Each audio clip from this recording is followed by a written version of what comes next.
ನಮಸ್ಕಾರ ಸ್ನೇಹಿತರೆ, ನಾನು ನಿಮ್ಮ ಗೆಳೆಯ ಚಂದ್ರಶೇಖರ್ ಮಾತಾಡ್ತಾ ಇರೋದು ಆನೆ ಕುದುರೆ ಪ್ರೇಮಿ. ನೋಡಿ ಸ್ನೇಹಿತರೆ, ಇವಾಗ ನಾನು ನಿಮಗೆ ಒಂದು ವಿಡಿಯೋ ಮಾಡ್ತಾ ಇದ್ದೀನಿ. ಏನಪ್ಪಾ ಅಂತಂದ್ರೆ, ಇದೇನಪ್ಪ ಇದು ಇವರು ಶೂನ ವಿಡಿಯೋ ಮಾಡ್ತಾ ಇದ್ದಾರೆ ಅಂತ ತಿಳ್ಕೊಳಕ್ ಹೋಗ್ಬಿಡಿ.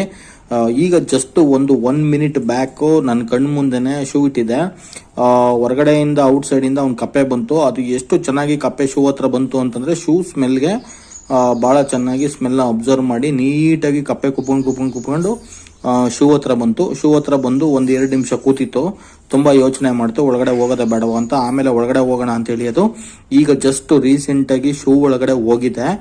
ಈ ಲೆಫ್ಟ್ ಲೆಗ್ದು ಶೂ ಇದೆಯಲ್ಲ, ಅದ್ರ ಒಳಗಡೆನೆ ಇವಾಗ ಕಪ್ಪೆ ಹೋಗಿರೋದು. ನಾನೇ ಇವತ್ತು ಡೈರೆಕ್ಟ್ ನೋಡಿದೆ ಇದ್ರದ್ದು ಏನಿರ್ಬೋದು ಅಂತ. ನೋಡ್ಕೊಳ್ಳಿ, ಇವಾಗ ಶೂ ಇಂದ ಹೊರಗಡೆ ಬರುತ್ತೆ ಕಪ್ಪೆ. ನಾನು ನಿಮ್ಗೆ ಈ ವಿಡಿಯೋದಲ್ಲಿ ತೋರಿಸ್ತೀನಿ ಯಾವ ತರ ಅಂದ್ರೆ, ಶೂ ಸ್ಮೆಲ್ ನ ಅಬ್ಸರ್ವ್ ಮಾಡ್ಕೊಂಡು ಔಟ್ ಸೈಡ್ ಇಂದ ಬಂದ್ ಕಪ್ಪೆ ಡೈರೆಕ್ಟ್ ಆಗಿ ಶೂ ಹತ್ರ ಬಂದು ಒಂದು 2 ಮಿನಿಟ್ಸ್ ಯೋಚನೆ ಮಾಡಿ ಮೆತ್ತಗೆ ಶೂ ಮೇಲೆ ಹತ್ತಿ ಶೂ ಒಳಗಡೆ ಹೋಗಿದೆ. ಬಹಳ ಚೆನ್ನಾಗಿ ಹೋಯ್ತು. ಇವತ್ತೇ ನನ್ನ ಲೈಫಲ್ಲಿ ಫಸ್ಟ್ ಟೈಮು ಕಪ್ಪೆಗಳು ಯಾವ ರೀತಿ ಶೂ ಒಳಗಡೆ ಹೋಗಿ ಕೂತ್ಕೊಳ್ಳುತ್ತೆ ಅಂತ ನಾನು ನೋಡಿದ್ದು ಸ್ನೇಹಿತರೆ. ನೋಡಿ, ಇವಾಗ ಶೂ ಒಳಗಡೆಯಿಂದ ಕಪ್ಪೆ ಹೊರಗಡೆ ಬರುತ್ತೆ.